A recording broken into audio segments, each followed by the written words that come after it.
Bismillahirrahmanirrahim. How can we live with an enemy and yet be determined to our values and beliefs at the same time? How can we increase our determination towards Allah subhanahu wa ta'ala? Bismillahirrahmanirrahim. Why you got to live with your enemy? Who's saying for you to live with your enemy? If you are meaning that your ego inside is got to live with your ego, who's saying you got to live with your ego? Isn't the whole point to control it? You don't live with it, you control it. It says he wants to go right, you say no, you need to go left. It says he wants to eat, you say not now.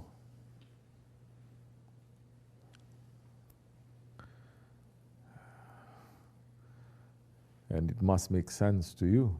And every time you step in your ego, a power must come to you, knowing that Allah and His Prophet, they're happy with you. If that is what you're meaning. Don't give me Sufi questions next time. That one who's asking, your head is flying off sometimes too.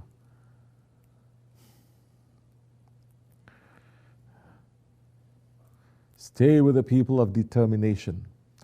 Don't have a textbook kind of spirituality or religion.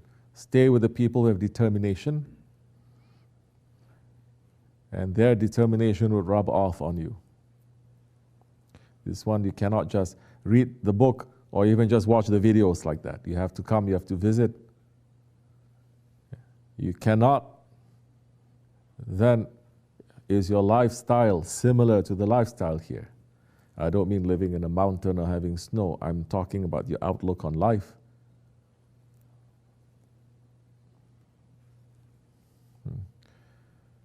Or you being stubborn in your own way. Well, like that, nothing's going to work. You're stubborn in your own way. You can be living in the house of a saint or a prophet. You're not going to change. You're not going to change.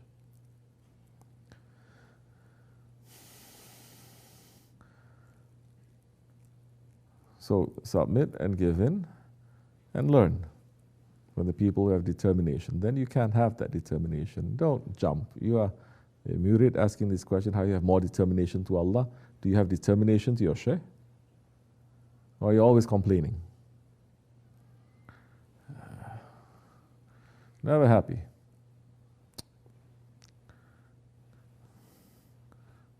Man complaining. First he's complaining he's hungry. Then when he has food, he's complaining whether it's halal or not. Then he eats and then he's complaining whether he's going to get fat or not. Never ending. Why is this? This is what a lot of people they are doing.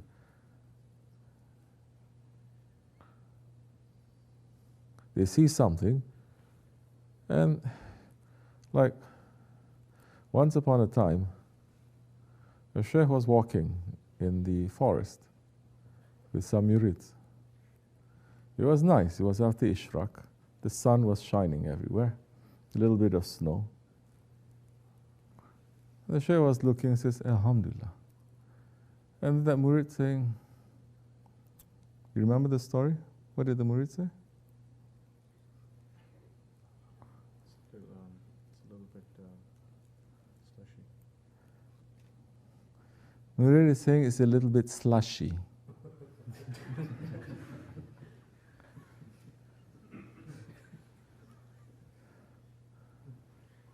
The sheikh didn't have a sword at that time. He came in 10 hours later.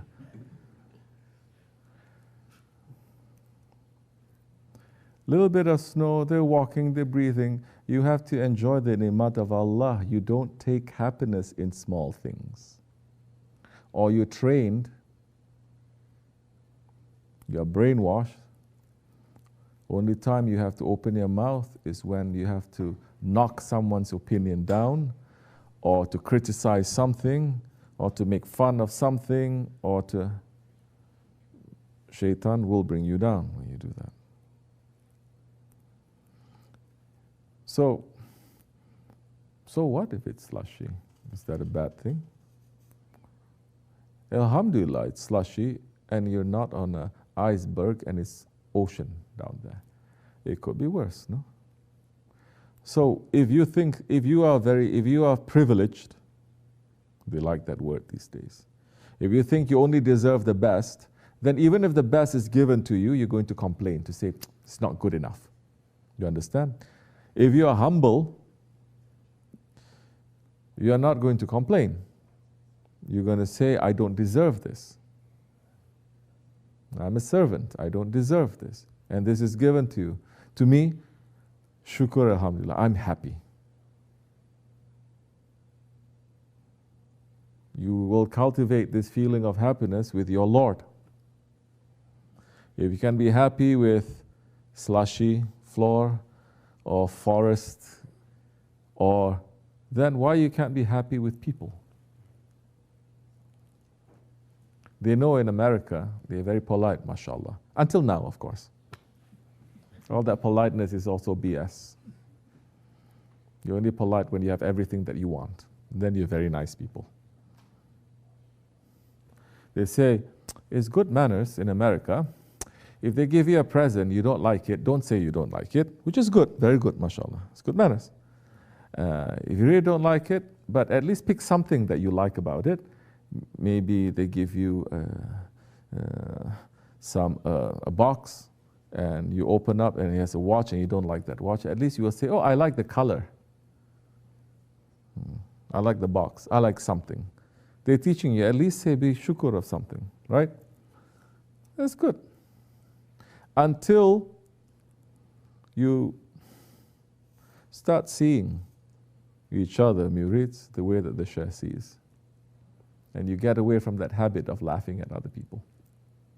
Because if you don't, they'll make you to go through something that you know the whole of creation will laugh at you.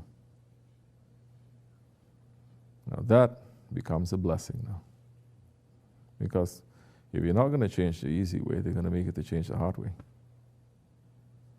But the whole thing is to make you to change to become better.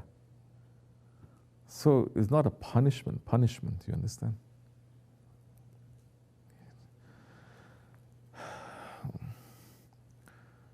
So now you look at a person, you understand. Yeah, you're asking me the question. Then start looking.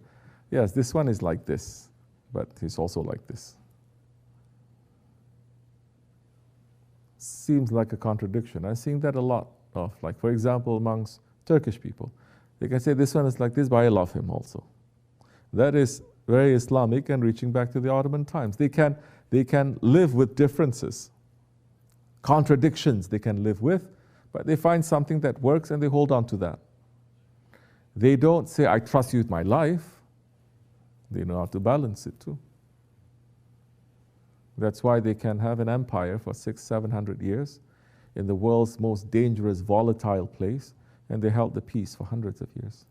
People from different religions, and even same religions, they're fighting and killing each other for centuries. They stop that. They say, stop it.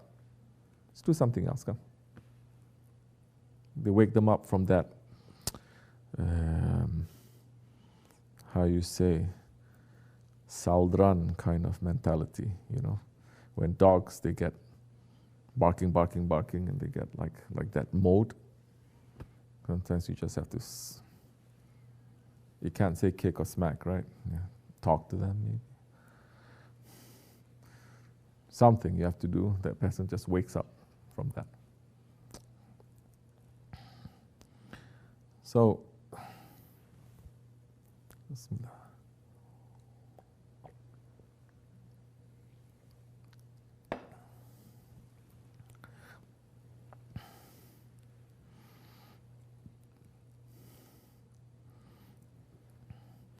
For that question, don't be stubborn and be thankful.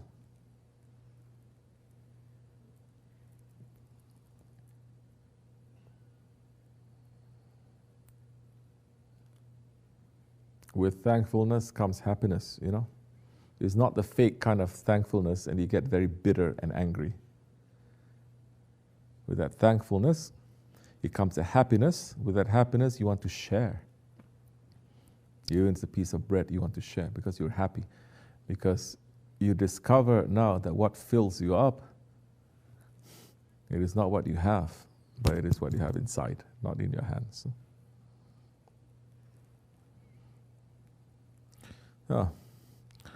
Al-Fatiha.